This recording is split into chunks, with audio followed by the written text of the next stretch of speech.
Milagre não se explica, irmãos. Milagre se declara. A principal característica de um milagre é o inexplicável.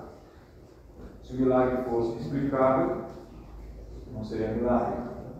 Onde termina a lei natural, a explicação humana, começa o milagre. Portanto, nós podemos dizer que o milagre é uma intervenção de Deus na terra. Mais especificamente, milagre do homem. O que a natureza não pode dizer, não pode fazer, o que a medicina não pode fazer, Deus faz. Deus faz. Aquilo que nasceu com uma pessoa, que é um defeito no organismo, Deus pode mudar. Jesus era mestre em fazer isso. Mestre em trazer a normalidade do organismo dessa pessoa que tinha um defeito. Nesse caso, era um homem surdo, gago ou mudo, dependendo da versão. Aquele que está ouvindo o Evangelho, se aproximando de Cristo, ouvindo as doutrinas, tais como justificação, santificação, a crucificação de Jesus, o nascimento virginal, a vida sem pecado, a doutrina da Trindade, aquele que está ouvindo o Evangelho, quando ele começa a ler a palavra de Deus, ouvir a palavra de Deus, seja na igreja, seja em casa, quando ele se depara com uma história de milagre, ele crê. Ele crê em Jesus. Se você, ou qualquer pessoa que está ouvindo o Evangelho pela primeira vez, sabendo das características sobrenaturais de Cristo, quando ele se depara com a palavra de Deus, ele crê em Jesus Cristo. Isto é um sinal que Deus deu para a gente, para aumentar a nossa fé. Portanto, o milagre ele está diretamente relacionado com fé. A palavra diz em João 2, que após o sinal, quando Cristo transformou água em vinho, diz o seguinte: e os seus discípulos creram nele, creram em Jesus. De outro modo, milagre, além da benfeitoria da pessoa que recebeu aquilo, ele tem um foco: gerar fé na igreja, gerar fé naquele que ouve, gerar fé naquele que está se aproximando, porque a salvação, irmãos, é pela fé. Nós vivemos por fé, e sem fé é impossível agradar a Deus. Por isso, o milagre é tão importante. E Deus sabe como é que funciona o interior do homem e sabe que nós precisamos de alguma coisa sobrenatural para crer. Por isso, o milagre com uma realidade e com uma veracidade espiritual. É impossível alguém ser discípulo de Jesus e não crer em milagre. Porque se você não acredita que Jesus fez milagre, tem alguma coisa errada. Sempre houve, nos últimos 2000 anos, uma tentativa de dessobrenaturalizar Jesus. Sempre houve. Não, nós não acreditamos em milagre, nós não acreditamos nessas coisas, mas nós gostamos da doutrina de Jesus. Nós gostamos dos ensinos morais dele. Mas milagre não. Milagre nós não acreditamos. Eu não posso explicar. Ora, a ciência não pode explicar, então Jesus. Mas o discípulo verdadeiro, a igreja, os seguidores de Jesus sempre acreditaram nos milagres de Cristo. Por isso, primeira parte, nós estamos falando de uma forma mais superficial da realidade e da veracidade daquilo que Jesus fez. Simplesmente lendo o texto, se você crê em Jesus, que ele é o Filho de Deus, que ele tomou uma forma humana, que ele é o Criador de todas as coisas, que a mãe dele ficou grávida sem relação sexual, gerada pelo Espírito Santo, você crê que Jesus pode fazer isso. Você crê. Então, nós entendemos que o milagre ele tem o poder de gerar fé. Certo? Essa é a primeira parte.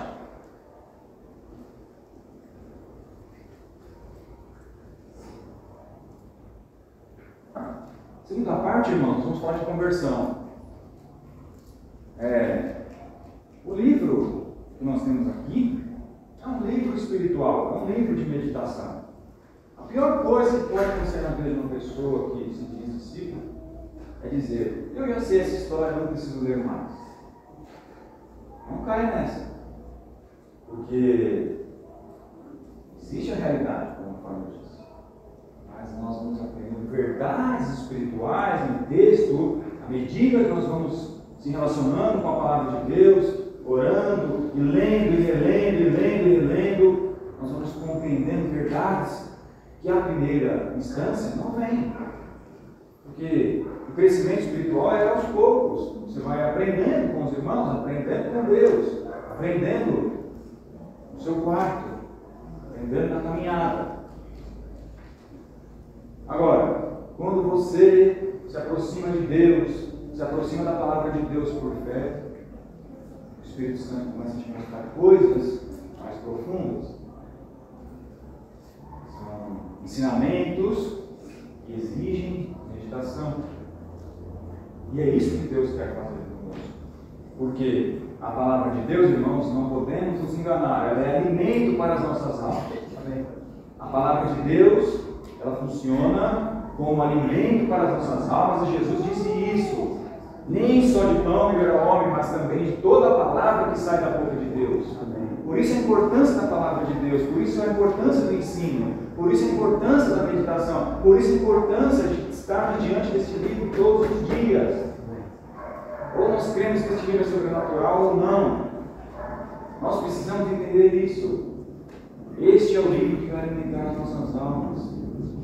Este é o livro que vai nos livrar do pecado, da confusão do mundo, de toda sorte de filosofia que nos bombardeia todos os dias. É este livro que traz a sabedoria, o direcionamento, a retidão, o entendimento espiritual para desenvolver o amor e a graça.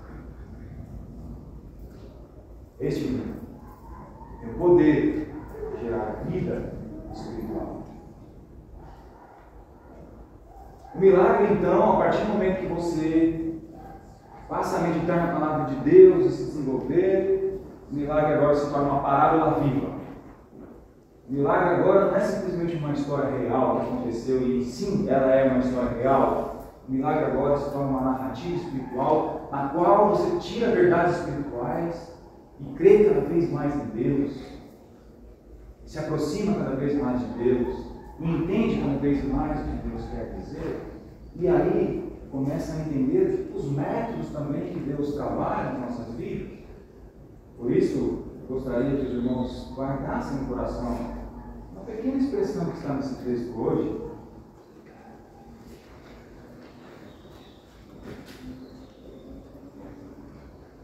No verso 33, a parte, um crase. Está escrito: Jesus tirando da multidão a parte. Guardem essa palavra, essa expressão, a parte. Nós estamos falando agora de conversão, certo? Falamos sobre a realidade do milagre e vamos falar agora de conversão. Com base no texto, eu digo para os irmãos: qualquer pessoa sem Deus, ela é surda e muda. Qualquer pessoa que não tem o Espírito Santo de Deus, que não conhece a palavra de Deus, que não está nas mãos de Deus, ela não ouve a voz de Deus.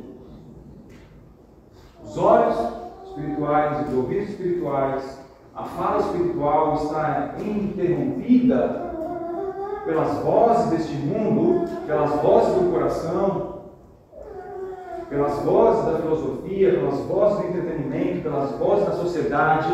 Esta pessoa está ali numa rede entretecida em muitas coisas, em diversas relações, a ponto de não ouvir a voz de Deus.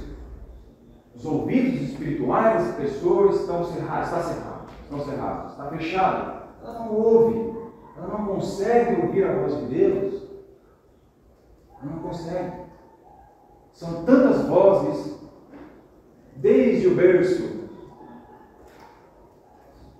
naquilo que os pais passam para ela, naquilo que ela vê dos pais, os passeios que os pais a levam a fazer, as relações nas quais ela está inserida. A escola, principalmente hoje, de 200 anos para cá, não se tem mais ensino bíblico. Ela ouve a voz da ciência, a voz da evolução, a voz da psicologia, a voz da pedagogia. Tudo isso, irmão, tem coisas boas, não estou dizendo que não tem. Mas a voz de Deus não está lá. Essa pessoa não ouve a voz de Deus. Essa criança cresce, se torna jovem, juventude, os sentidos estão aflorados. Ele vai fazer o que deseja o coração dele. Não ouve a voz de Deus. Ora, se eu não ouço a voz de Deus, eu não posso falar distintamente a voz de Deus? Como posso falar uma coisa que eu não ouço? Quem não ouve, não fala. Por isso, o milagre da conversão. Nós apreciamos os milagres de Jesus, tantos que não haveria livros para descrever tantos milagres. Mas eu tenho certeza, irmãos, o milagre mais interessante, o mais importante, é o milagre da conversão. Este é o principal milagre. É o principal milagre. Porque, da mesma forma que Jesus pegou aquele homem e o levou para fora, à parte, tirou da aldeia ou do lugar que ele estava, pôs as mãos nos ouvidos daquele homem, e aquele homem passou a ouvir e a falar distintamente. Jesus faz a mesma coisa com uma alma que não ouve a voz de Deus. O método é o mesmo. De um jeito ou de outro, essa alma que está distante de Deus, que não ouve a voz de Deus, que não conhece a palavra de Deus, que não está atenta à voz de Deus, ainda que ela saiba alguma coisa, mas não consegue compreender o ensino de Jesus, de alguma forma, irmãos, não sabemos quando e pela soberania de Deus nós queremos Ele, pertence a Ele isso. De alguma forma, essa alma vai ouvir a voz de Jesus Cristo em algum momento da vida dela. Seja na igreja, seja na casa, seja na televisão, alguma palavra, na internet, em algum lugar, em algum momento, essa alma passa a apreciar os ensinos de Jesus e passa a ouvir ou dar crédito àquilo que Jesus está falando. É isso que vai acontecer numa conversão. E o método é o mesmo. O que Deus vai fazer com uma alma que está escravizada por Satanás? Que está nas mãos do diabo. Está escrito em Atos que Jesus curava os oprimidos do diabo. Não nos enganemos, irmãos. Se a nossa vida não está nas mãos de Deus, se o Espírito Santo não está tomando conta da nossa vida, quem está tomando conta das nossas vidas? Quem? Não podemos perder de vista que há um reino das trevas. E ele é uma pessoa. Ele aprisiona, escraviza, distancia as pessoas de Deus. Jesus veio para desfazer as obras do diabo. Está escrito que ele trouxe a pessoa do reino das trevas para o reino do Filho do seu amor. Paulo disse: eu não perdi a visão celestial. Transportar as pessoas de Satanás para Deus. Uma alma que não está nas mãos de Deus, ela está ouvindo uma voz do reino maligno. Não há dúvidas sobre isso. Mas, de toda forma, pela misericórdia de Deus, em algum momento, esta alma vai ouvir a voz de Deus. E qual é o método que Jesus vai usar para tirar essa alma das mãos do mundo, do reino das trevas? A parte. A parte. Ele vai fazer de uma forma em que essa pessoa saia das relações nas quais ela está inserida, vai levá-la para outra cidade, vai levá-la para outro país, vai tirar um emprego, vai fazer alguma forma. Tirar ela, tirar o desejo do coração dela dessas coisas, e vai conversar com ela em particular. e vai trazê-la para junto de si, e vai salvar esta alma, porque vai fazer uma operação espiritual, uma cirurgia espiritual na alma dessa pessoa. Vai pôr a mão nela, como ele pôs a mão naquele mudo, a ponto de ele falar, ouvir ele falar. Agora Jesus vai colocar a mão na alma dessa pessoa e fazer com que ela ouça as verdades de Deus, que ela ouça o Evangelho e leva essa alma ao arrependimento. Esse é o método de Jesus. Ele vai fazer isso. Ele vai fazer com que você saia do sistema de alguma forma. Mesmo trabalhando em sua casa, fazendo suas coisas. De uma forma ou de outra, Jesus vai trazê-la para junto de si, vai abrir os olhos dessa alma e dizer para ela: você é um pecador desde que você nasceu. O pecado está na sua vida. Se você não se arrepender, se você não mudar, você vai passar a eternidade distante de mim. Deus faz isso com amor, porque Ele diz a verdade, mas Ele apresenta o reino da graça, o reino do amor. A alma que está oprimida, que está machucada, escravizada, afligida pelas vozes do mundo, agora ouve a voz da graça de Deus, da paz, da sabedoria, da justiça. Diz para ela: eu te amo, vem a mim. Por isso, a conversão é uma crise e um processo ao mesmo tempo. Uma crise de deixar o velho homem, de deixar os pecados, de deixar as relações. Um processo novo de santificação. Um processo novo, com os olhos abertos para as coisas de Deus. Um processo novo guiado pelas pegadas de Jesus Cristo. Por isso Deus faz o milagre da conversão. E a característica principal do convertido é que agora ele ouve a voz de Deus, obedece a voz de Deus, e ele fala distintamente a voz de Deus. Ele fala agora coisas que nunca, jamais poderia falar. Ele não tinha essa palavra. Ele não tinha esse ensino. Em outras palavras, Deus coloca o Espírito Santo nessa vida. A intervenção de Deus nessa alma. É milagre, irmãos.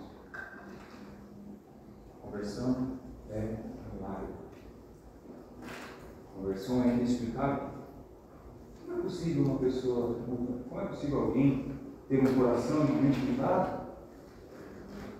Quem foi que fez isso? Algo que você não pensava e agora você pensa.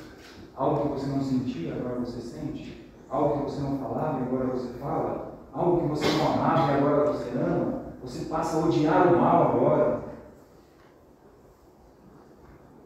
Não é simplesmente uma mudança de mente e a conversão.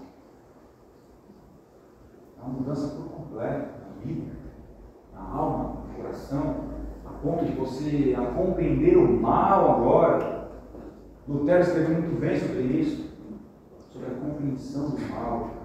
Quando você de fato é transformado, você passa a entender a malignidade do pecado e o quanto ele é maléfico, destrutivo e vai destruir a sua vida. Se nós não desejarmos que Deus tire o pecado de dentro de nós, esse pecado vai nos destruir. Porque o fundamento do pecado é a destruição. Por isso, irmãos, é importante nós zelarmos pela nossa salvação e preservarmos aquilo que Deus fez para quem foi salvo. Mas começarmos a compreender o valor de uma alma. Uma alma vale mais do que tudo. Você já pararam para pensar o que significa uma pessoa passar a eternidade inteira sem Deus? Não tem saída do inferno, irmãos. É a vida inteira lá em tormentos. você, como cristão, acha que está sofrendo nessa terra, eu digo que esse é o sofrimento.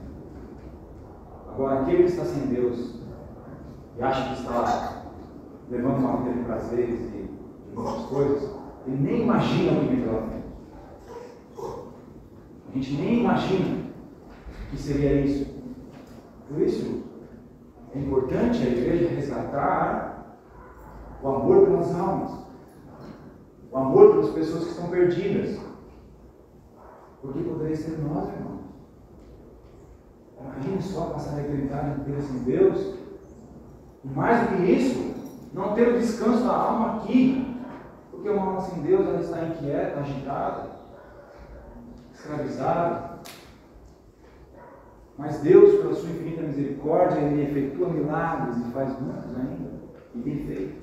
E Ele vai trazer as pessoas para Ele. E o método é esse, a parte. Deserto. Essa pessoa precisa ouvir a voz de Deus, e Deus vai levar ao arrependimento. E além disso, de forma individual, estou falando, esse é o método para quem já está salvo. Se você está salvo, se Deus operou na sua vida, você nasceu de novo, quem nasceu de novo sabe, qual é o método para você ter saúde espiritual? Qual é o método para você ter vida na sua alma até o último dia? Este, a parte. Ficar com Deus, passar tempo com Deus, zelar pela vida com o Senhor, zelar pela sua vida de oração, amar a palavra de Deus, amar a igreja.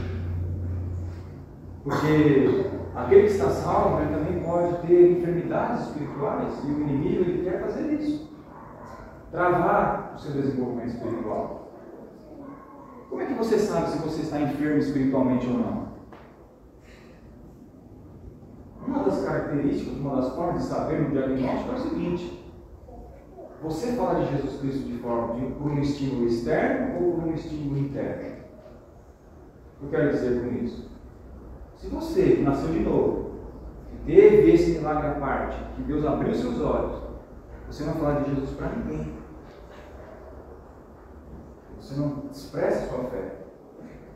Você só se alegra quando alguém fala de Jesus para você, por exemplo, um irmão, um pastor, aí você se anima.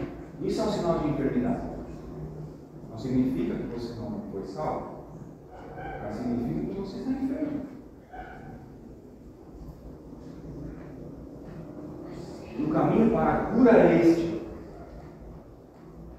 deixar as relações que você está vivendo hoje, que estão te atrapalhando, e ficar à parte com Deus. Ouvir novamente a voz de Deus, para que Ele revele as coisas novas ao seu coração, e você tenha vida na sua alma.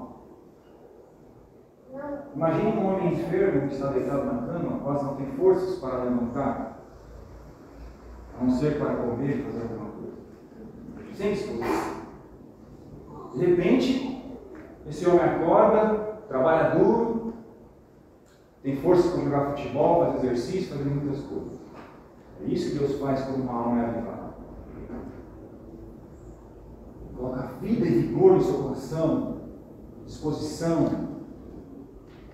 Coloca a energia do Espírito Santo na sua vida. Você seja uma testemunha real de Jesus Cristo na terra.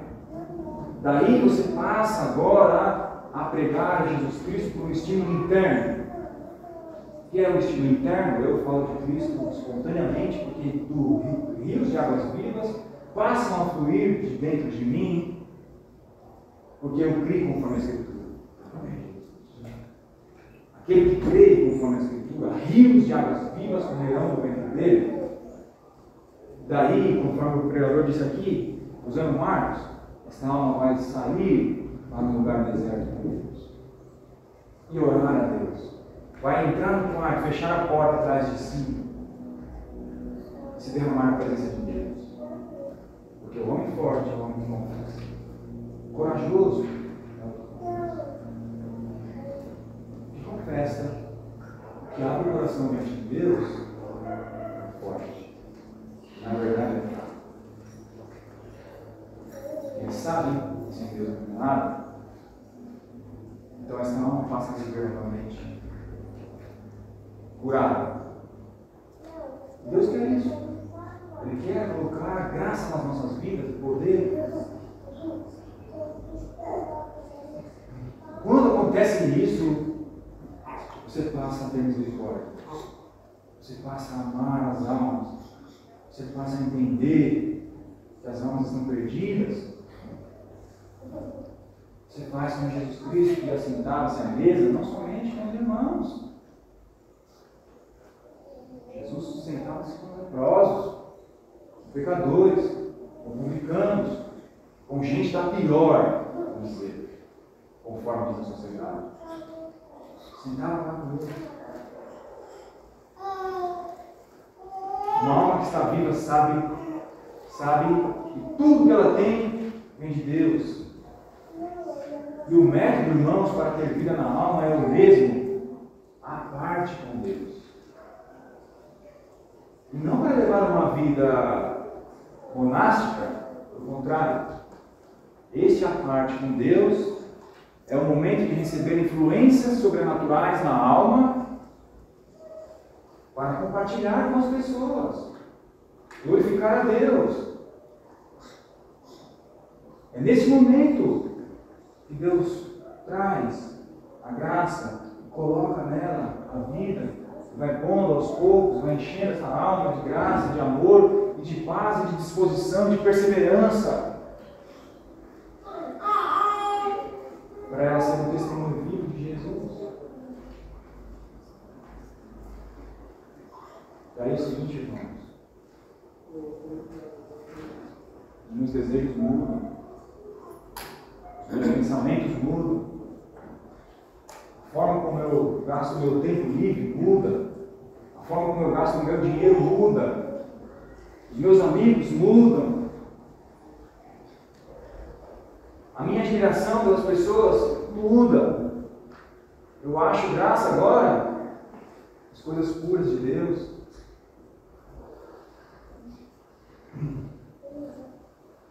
O que nós mais desejamos ter? O que mais nós desejamos ter? Qual é o desejo maior da nossa alma, do nosso coração, do nosso pensamento? Se a sua alma está vivendo, está crescendo, certamente você vai desejar as coisas de Deus. Você vai desejar as coisas do reino. Entender que 100, 80, 90 anos não é nada perto da eternidade. Então disse Paulo: eu me gastarei, me deixarei gastar. Porque hoje é tudo que você tem. Tudo que nós temos em Jesus Cristo. Tudo. Portanto, essa é a segunda parte. Eu estou dizendo de forma individual. Tanto a conversão do pecador, como Deus faz ao levar para o deserto e abrir os olhos dele para que ele ouça a voz de Deus. Quanto para o cristão que ama com Deus, enfermo ou curado, ou saudável. A saída é esta: desligar a Netflix, desligar o Instagram, deixar de lado a televisão. Nada contra essas coisas. Mas a predominância da sua vida tem que ser Jesus. Para você ter vida na alma. Acordar cedo e buscar a Deus. Experimentar, irmãos, o amor de Jesus Cristo. Porque o amor de Deus é derramado nos corações conforme os amigos. Isso é inexplicável. Isso constrange. Isso é amor. O amor de Deus. Nós estamos falando de pessoas individualmente. Quero passar para o terceiro ponto. Quero que acabe?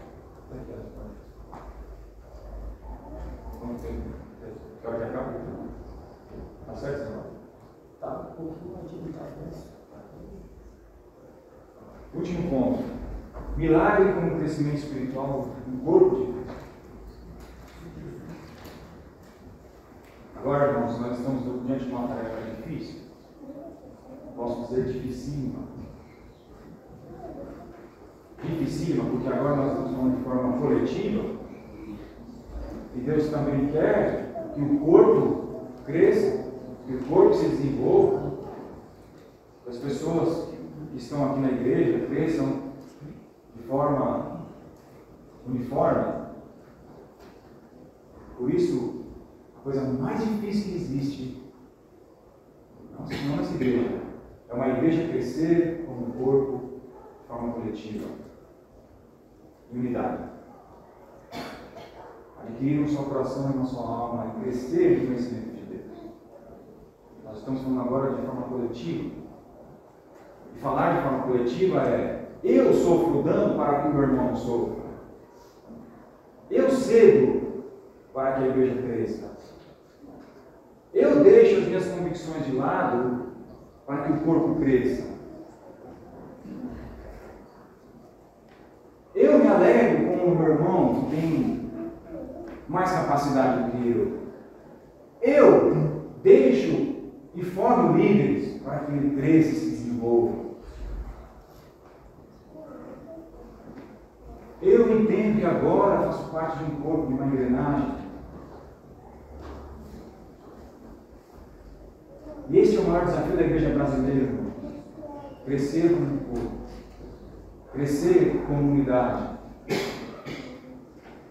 Este é o maior desafio que nós temos aqui na igreja de Vila Otária e em tantas outras igrejas. Entender que eu faço parte de um corpo. Entender que eu faço parte de uma engrenagem. Entender que não é do meu jeito. Entender que é do jeito de Deus. E neste ponto, irmãos, nós precisamos meditar na fé apostólica. É a fé que entende a igreja como um corpo. Porque à medida que os rios vão se tornando, se aproximando dos mares, eles se tornam mais largos e mais profundos. Nós precisamos crescer, irmãos, como igreja. Está claro no Novo Testamento que o desejo do Espírito Santo é que a igreja cresça. Não em número, claro que em número também, mas crescer espiritualmente. Como que nós vamos crescer espiritualmente se nós não estamos reunidos?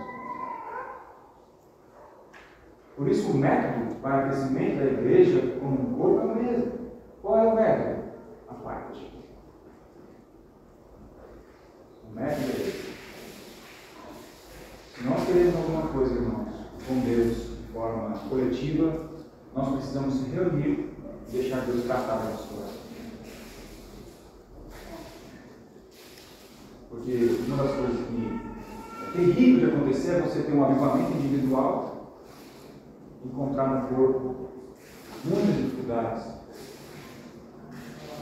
porque não querem se desenvolver, não querem crescer com Deus. Por isso a tarefa mais difícil hoje da igreja é conduzir a igreja à oração. Se nós pararmos para pensar nos últimos 2000 anos, as coisas extraordinárias que Deus fez, inclusive a vinda de Simon para cá, ele só veio para cá porque teve um despertamento espiritual nos Estados Unidos, é a igreja se reunir, deixar que o Espírito Santo trate os nossos corações, para que o ego seja transformado, para que eu entenda o valor do meu irmão no corpo. Não há outra forma, se nós não nos reunirmos de verdade e deixar Deus tocar. Não tem outro jeito. Caso contrário, seremos anêmicos, apáticos, sem vigor, sem vigor. Cada um sabe, mas o fato é, se nós imitarmos os apóstolos que eles fizeram, certamente Deus vai derramar o Espírito Santo dele nas nossas vidas, dele na igreja. É a igreja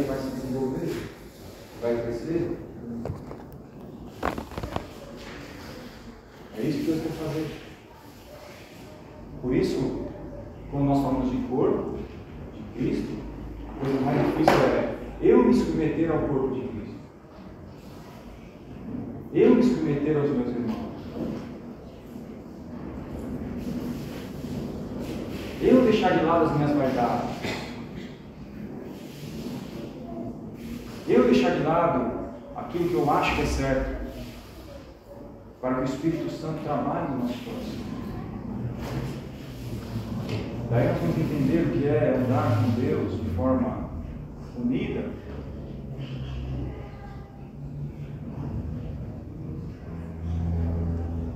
Porque Deus, Ele continua com o mesmo método. O método de Deus é ungir homens, ungir a igreja com o Espírito dele. O método de Deus é esse: é transformar pessoas, transformar um corpo. Nunca existiu na história da igreja alguma coisa interessante que a igreja fez. Como disse John Wesley, o cristianismo nasce em mim, vai passando de mim para o outro e vai ganhando comunidade. Numa leitura brilhante da igreja primitiva, nunca Deus fez algo extraordinário na vida da igreja se nós não nos prostrarmos diante dele. Nunca. Nós nunca vamos fazer coisas extraordinárias aqui ou em qualquer outro lugar se a igreja não estiver prostrada aos pés de Jesus. Para isso, irmãos, você tem que deixar de lado muitas coisas. Nós temos que deixar de lado muitas coisas para que Deus nos trate como um corpo vivo. Nós precisamos resgatar a visão de corpo e de igreja. Resgatar a visão do que é uma igreja viva, transformadora. A igreja nasceu numa reunião de oração, irmãos. Foi assim. E vai ser assim até o final. Vai ser assim até o final. Porque hoje nós queremos colocar os métodos humanos com excesso de organização, excesso de psicologia, excesso de filosofia, um monte de coisa. E Deus continua do mesmo jeito. O que Ele quer fazer? Levar a igreja ao arrependimento. As últimas palavras de Jesus, muitos dizem, ide por todo mundo. Não foram as últimas palavras. O Espírito diz, arrependei-vos. Está lá em Apocalipse. É um arrependimento que nós precisamos. Mas já parei de usar droga, já parei de prostituição, já parei de muitas coisas. Será que é isso que Deus está falando? Não. Nós temos muitos pecados coletivos. Muitos. O que precisa ser tratado. Para a igreja crescer. Para a igreja ser amada. Ser um farol na comunidade. Por isso, eu agradeço por falar aqui. Agradeço. Você, meu irmão, que está ouvindo a palavra de Deus hoje, se essa mensagem fez algum sentido para você, eu falo para você, entre no teu quarto, feche a porta e busque o seu Deus. Deixe seus amigos de lado, superficiais, que não querem nada. Deixe o seu time de lado. Deixe a internet de lado. Busque o seu Deus. Conheça a Deus de verdade.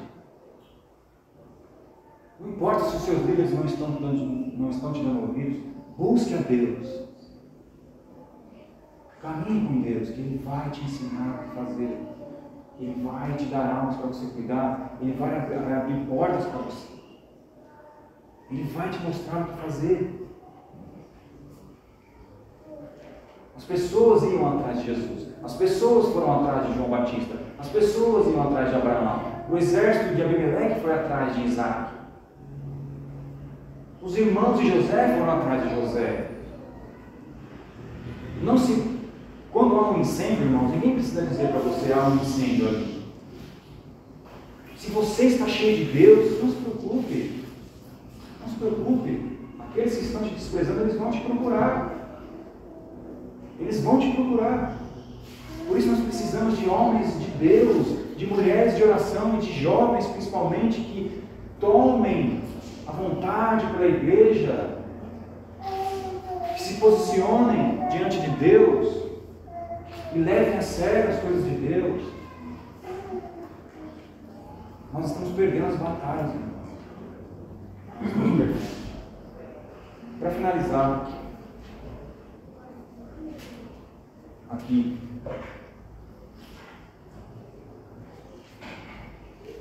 como é que uma alma vai chegar a isso se a igreja não levar as pessoas a Deus? Trouxeram um surdo e gago e suplicaram que não pusessem as mãos. Essa alma foi trazida a Deus. Essa alma foi evangelizada. Ela foi trazida a Jesus. Mas não só isso. Suplicaram por ela. Não basta levar uma alma a Jesus. Nós temos que interceder por essa alma.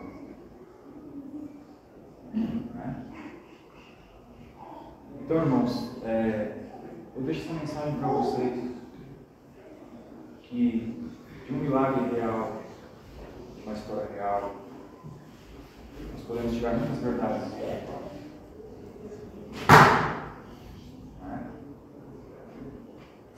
Senhor, nós te damos graças, Pai, e te agradecemos nesta manhã, ó Deus, por estar nas tuas mãos, Senhor. Nós te agradecemos, ó Deus, porque o Senhor nos chamou para viver para Ti e abriu os nossos olhos, Pai. Nos tirou da multidão, das múltiplas vozes, para ouvirmos a Tua voz. Nós te pedimos em nome de Jesus, continue fazendo isso nas nossas vidas. Que haja um despertamento nas nossas almas. Te pedimos também que a igreja cresça como um corpo, ó Deus, em humildade, em mansidão. Que a igreja cresça, ó Deus, com amor aos fracos na fé, com amor aos perdidos, ó Deus. Obrigado, Pai, por estar aqui. Obrigado por falar diante dos meus irmãos. Cuida desta igreja, Pai. Cuide dela, Senhor. Cuide dos nossos irmãos. Nós te damos graças em nome de Jesus. Amém. Obrigado, irmãos.